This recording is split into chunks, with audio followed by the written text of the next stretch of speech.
What's up, folks? It's Ruben Bressler. I'm back in the sideboard with Davis Merced. How you doing? How's it going? Nice. And you're in the Standard Open. I am. And this is the tail end of Scars of Mirrored and Standard.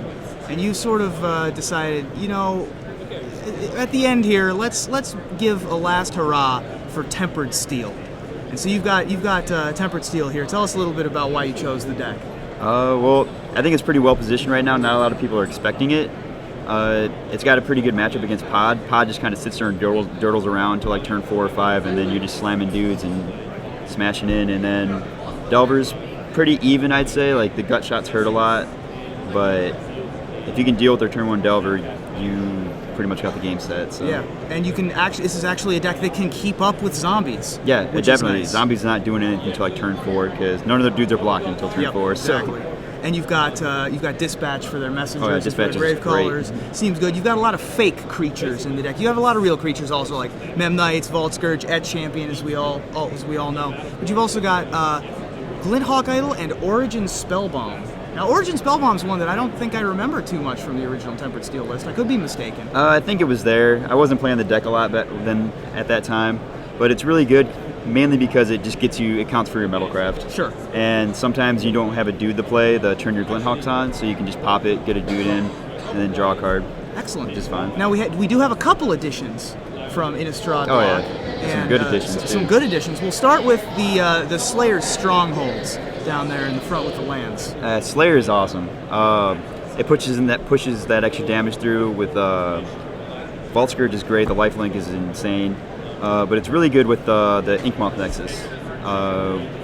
In those really long games you go against, like the control matchups, you don't have any cards in your hand, you just top deck an Inkmoth and just slay in for 5, you got a Tempered Steel on board. So now we got another real spicy singleton, which is Rally the Peasants. Yeah, that card's sweet. For those of you who don't know what Rally the Peasants is, it's basically Trumpet Blast with flashback. Not even. It's not even Trumpet Blast. Yeah. It's even, you can do it on your turn for your blockers. Mm-hmm. Tell us a little bit about that card. It's just it's a Miser one, but it's pretty good. Like, you can catch them off guard.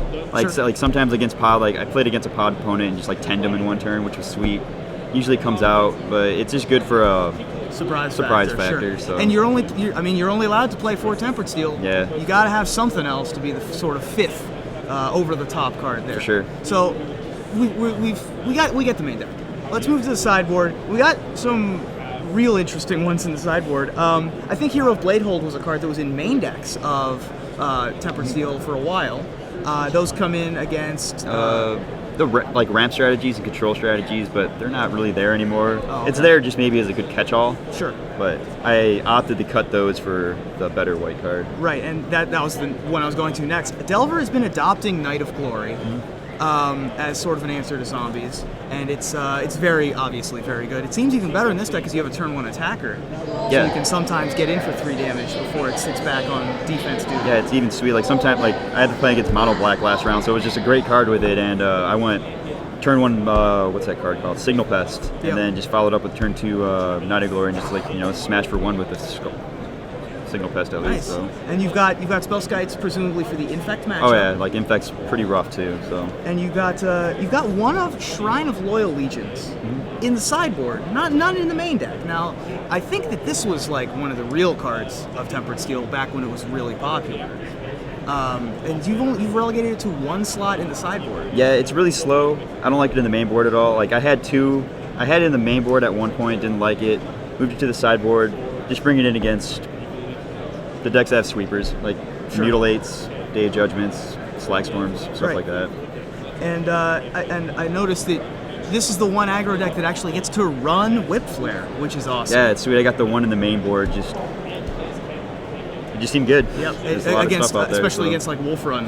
Yeah, when their answer to catching like Huntmaster of the Fells doesn't kill anything you have. Yeah, it's pretty sweet against zombies too, because you can kill a Drops Messenger, get it tapped again, so you can just swing through it. Nice, which is cool. Well, this is pretty much the last weekend, the last major tournament at least for Tempered Steel, and for all of Scars Block for that matter. Is there anything even close to this aggressive that you've seen coming out soon? I think the new mono red decks look sweet. I'm a big fan of mono red. Either the Rakdos mono red deck seems sweet. Those 2 new haste guys, Ash Zealot's sweet. Yep. I really Ash like that Zealot card. and Rakdos Shred Freak. Yeah, Ash Zealot Pairing was- up with your Rakdos Cacklers. You're that kind of player? Yeah, I like cards. Those cards are sweet. I Excellent. really like Well, those cards I'm a lot. looking forward so. to that. Hopefully we'll get something close to as aggressive as this so that you can just turn guys sideways. That's all you really want to be doing. Thank you so much for joining Thank me in you the for sideboard. having me.